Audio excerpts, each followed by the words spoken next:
O te paso un poco la palabra, Néstor.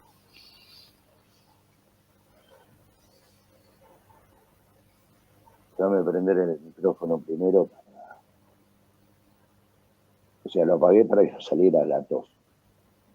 Y si me viene el ataque, lo voy a apagar. Acercate al micrófono que no está saliendo mucho. No, es que no tengo mucha voz. Ese es el problema. ¿Me escuchás ahora? Sí, sí. Hola, hola. Sí, se escucha bien. Bien. Eh, Totalmente de acuerdo con lo que estás planteando, Ricardo. Y, y no es de ahora. Vos nombraste, o sea, la formación de este estado tapón, llamado Estado Oriental del Uruguay, a partir de 1830, por una resolución inglesa. Y el interés inglés, que era la gran potencia en aquella época,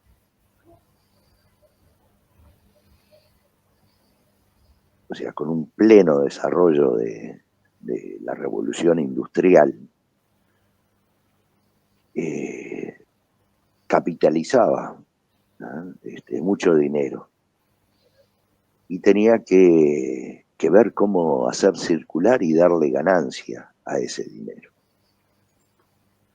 Cuando empieza el conflicto, en 1825, con el desembarco de los 33 orientales, que no eran 33 ni todos orientales, Inglaterra ve ahí una gran posibilidad de fomentar esa guerra. Y le presta dinero al Imperio de Brasil y le presta dinero a las Provincias Unidas del Río de la Plata, con la condición de que le compren armamento y los insumos para la guerra. Ahora, ¿qué es lo que pasa? La guerra se estanca en 1826, con la batalla de Ituzaingó. Y no van ni para atrás ni para adelante. Lo único que mueve la aguja recién es en mayo de 1828, el movimiento que hizo Fructuoso Rivera con el ejército argentino, con orientales, ¿ah?, que lo acompañaron, y con 200 lanceros charrúas, entre ellos Guaymaca Pico, que conquistan las misiones orientales. Eso es lo que hace mover la aguja, en definitiva, para realizar la Convención Preliminar de Paz, que se firma en 1828. Y ahí se resuelve que nazca un nuevo Estado, el Estado Oriental, que se dio en llamar. Hubo una opción de llamarlo primero Estado Solís, con una bandera muy bonita, tricolor, pero, o sea, fue sacado, digamos, de contexto esa proposición, fundamentalmente porque la bandera era tricolor, era la bandera artiguista. O sea, los colores que lucían la bandera de Artigas. Por eso se crea primero la blanca con el ángulo superior izquierdo con un sol y 9 franjas azules, que después pasa a tener 4 franjas azules y 5 blancas, que era la cantidad de departamentos que tenía la llamada provincia oriental en aquella época. Inglaterra se encuentra con la formación de un Estado que está totalmente quebrado. Los portugueses, que habían invadido, a partir de 1822 pasan a ser los brasileños, ¿ah? Los que mandan en la provincia cisplatina, como nos llamaron en aquella época. Se llevaron hasta los botones y los ojales. Entonces, este nuevo gobierno, en crisis, o sea, debiendo dinero a las tropas, a los funcionarios públicos, contando con el apoyo de muchos comerciantes que les daban carne y harina para que pudieran producir pan. Y bueno, le ofrece un préstamo a este nuevo gobierno. Un préstamo, si mal no recuerdo, eran de 9.000 y pico de libras, de las cuales llegaron a lo que es el Uruguay, 4.000 y pico de libras nomás, porque se cobraron los intereses de antemano. Y así nace el Uruguay, endeudado.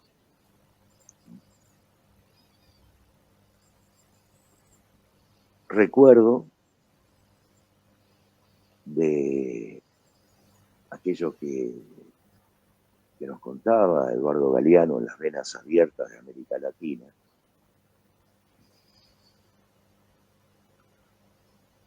de el frigorífico Anglo,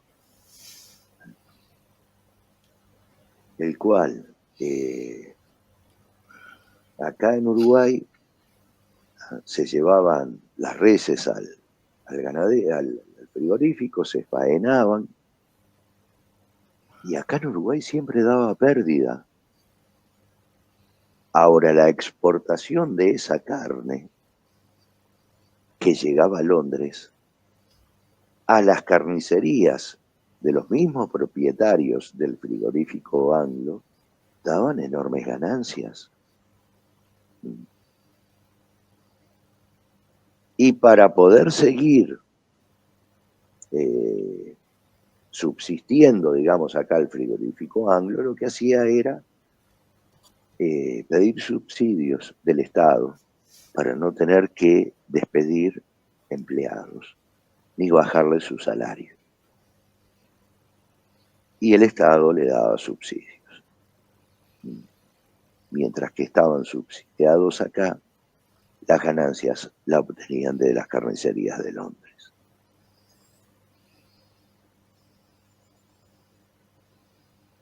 Vengo de una familia donde hubieron muchos textileros. Y recuerdo de niño, prácticamente adolescente, un comentario de uno de los primos de mi madre, el cual decía que el casimir se fabricaba acá en Uruguay, con lana uruguaya. En aquella época pertenecíamos al sur, y teníamos la grifa del sur. Grifa que tenían solamente 4 países: Inglaterra, Australia, Nueva Zelanda y Uruguay, que era lo que certificaba la calidad de la lana. Y él decía que el casimir se fabricaba acá en Uruguay. Iban los rollos hacia Inglaterra, y en Inglaterra le daban el apresto, que era lo que transformaba el tejido ese de lana simple en casimir. y volvía a Uruguay como Casimir con la grifa Made in England.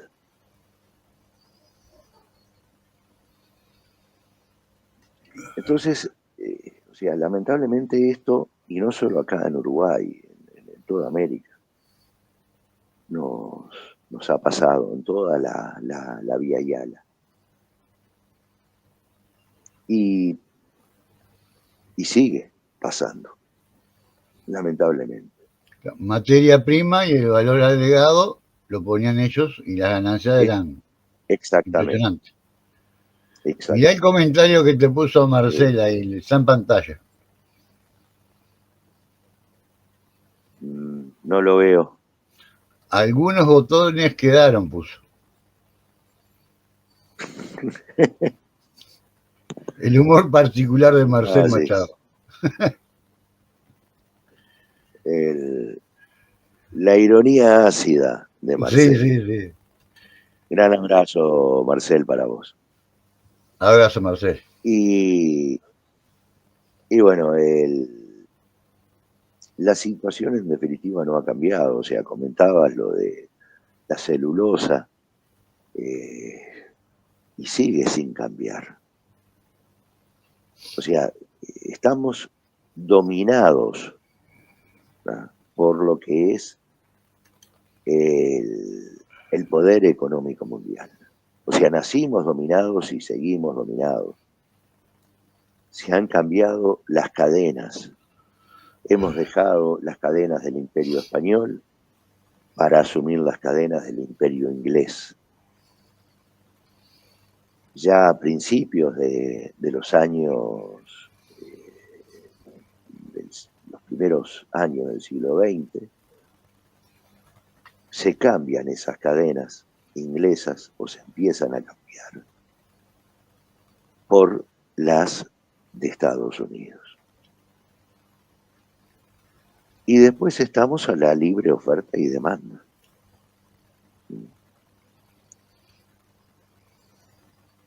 La única solución que yo he pensado desde que soy,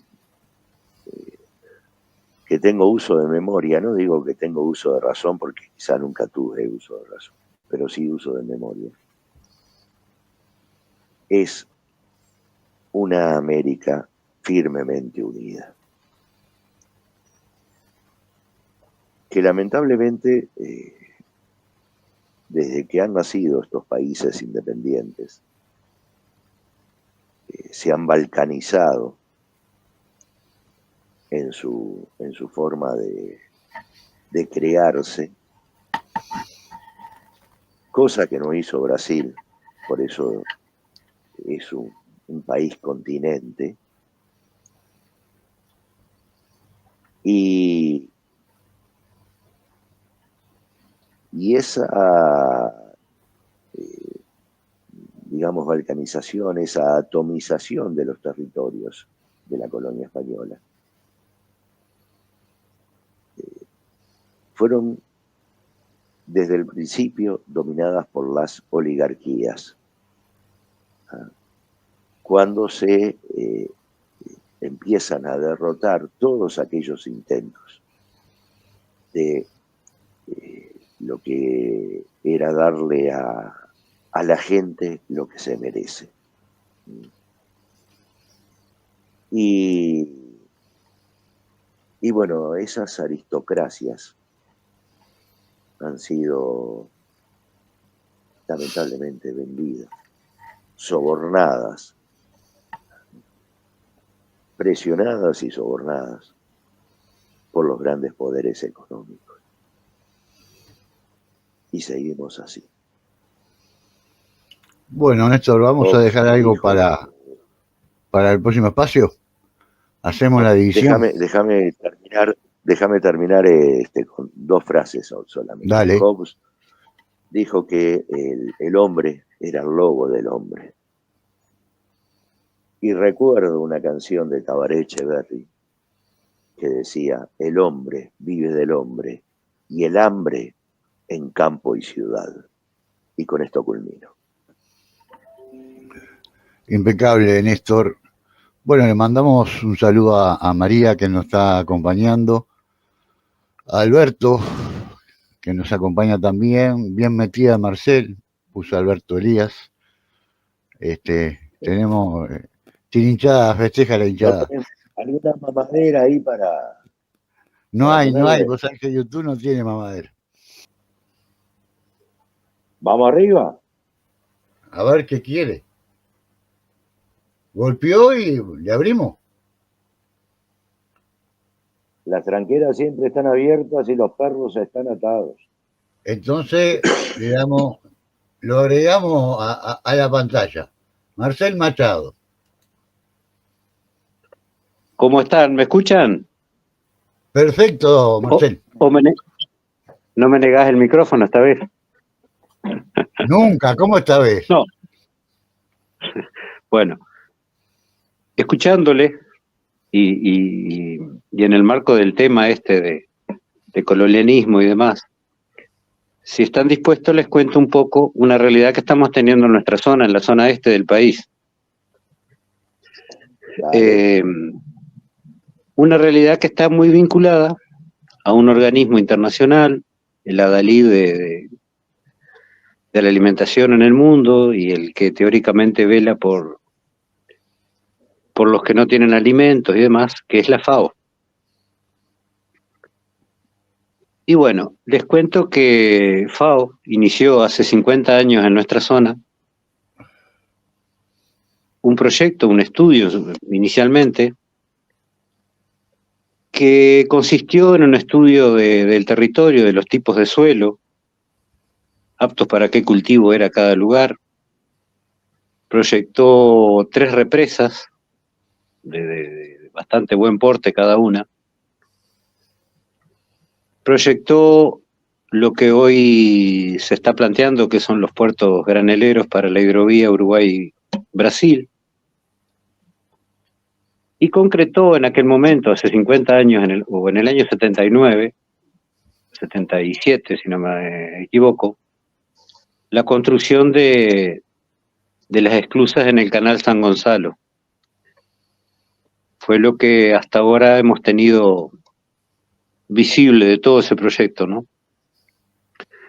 Esas esclusas estaban previstas con 2 fines: evitar el salado por el aporte que pudiera hacer la laguna de los Patos a la Merín, el salado del agua de la Merín, que perjudicaba el cultivo de arroz. Ese fue uno de los argumentos, y el otro fue garantizar a Pelotas y Río Grande el abastecimiento de agua para su población. Ninguno de estos 2 propósitos no quedan claros, porque las compuertas, después de instaladas, han permanecido mucho tiempo rotas. Las usan generalmente en épocas de sequía, nada más para regular el flujo de agua. Lo que sí han evitado y han creado es un desequilibrio ambiental importante, porque han evitado el ingreso de algunas especies que históricamente entraban a la laguna Merín con fines, especies que tienen la capacidad de vivir en los 2 tipos de agua, como el bagre de mar y demás, que desovaban en la barra del Cebollatí. Y yo creo que Pelotas y Río Grande, no, por estar sobre el borde de la laguna, no debieran tener preocupación por quedarse sin agua, ¿no? Pero bueno, lo llamativo es que esta medida se toma 40 años después del inicio de los cultivos de arroz en nuestra zona. Yo no sé cuántos eventos de salamiento pueden haber habido, sé de uno nada más. Pero está, convengamos que, bueno, es una obra que ya está instalada y que es muy difícil revertir esa situación. El punto es que ahora reinicia FAO su invectiva de querer llevar adelante el proyecto con modificaciones a aquel inicial, ¿no? Está proponiendo un embalse en el río Limar, Todos sabemos que los embalses de por sí generan desequilibrios ambientales porque transforman totalmente los lugares que naturalmente no tenían un acopio de ese volumen de agua, se transforman en lagos, ¿no?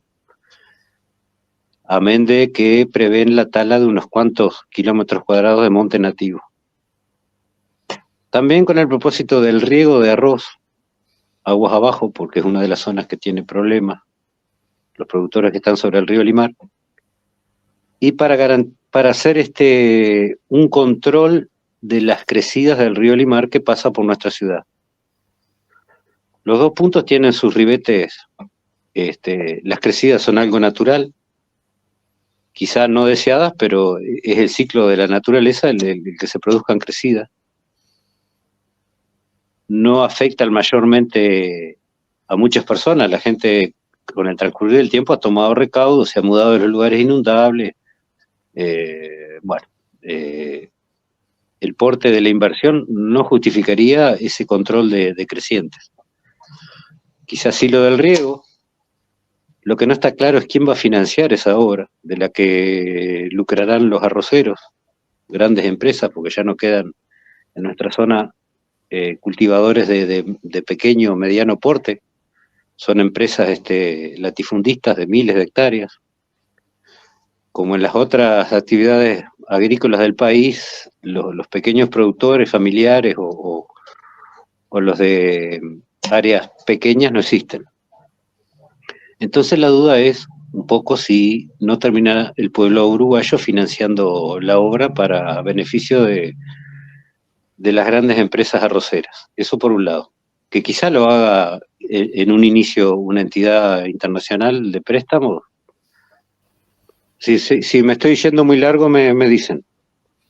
No, culminá la idea. Bueno, ese es uno de los problemas.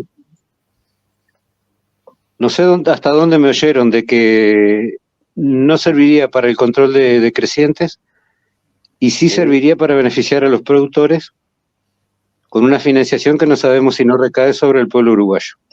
Exactamente. Esas son las dos grandes incógnitas que tiene la parte de la población hoy, ¿no? Bueno. Por otro lado vemos que FAO,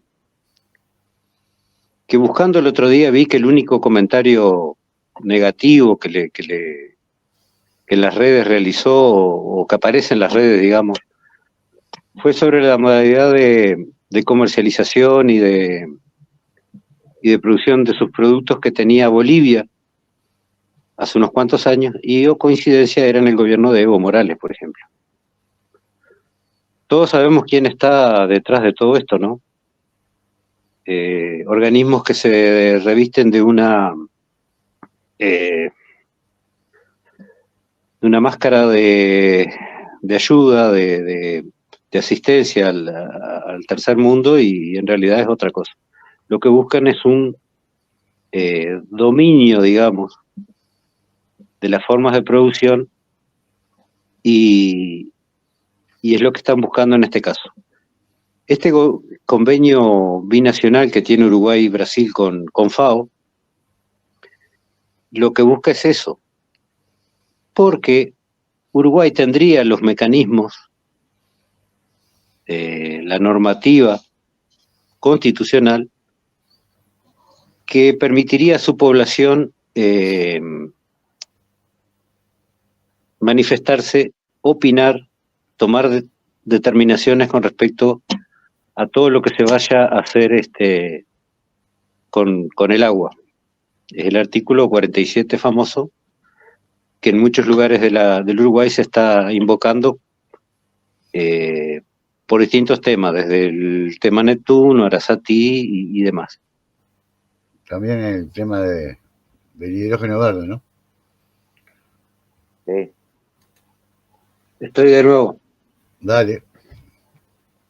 Uruguay tiene previsto que los consejos de cuenca, que también están determinados en esa misma normativa de que todo el 69% de la población uruguaya eligió como la mejor en el 2004, es la creación de estos consejos donde poder emitir la opinión la población. amén de otros acuerdos que Uruguay ratificó, como el de Escazú, que garantiza que la población pueda dar su opinión, intervenir en la gestión, de todo lo referido al agua. Y un poco era contarles eso, de esa intromisión, de esa manipulación que pretende hacer un organismo internacional sobre los modos, sobre los medios de producción de un país muy pequeño, pero que tiene esa normativa que recién cuando se dan estas circunstancias es que las ponemos en valor. Somos si no el único, de los pocos países en el mundo que tiene en su constitución determinado que es un derecho, el agua como bien natural a preservar. Un poco quería contarles eso, porque estamos viendo que es una nueva forma, una nueva modalidad, donde el norte nos sigue diciendo cómo tenemos que producir, con qué medios, en qué forma, y bueno, creo que viene muy de la mano con todo lo que venían contando. Eso nada más. Muchas gracias. Un abrazo a los dos. Gracias, Marcel, por tu aporte. Un abrazo. Un abrazo grande desde Salto a 33. Acá estamos, al sur de Pando, al norte de Salto y al este de 33. Abrazo, Marcel. Que estén bien.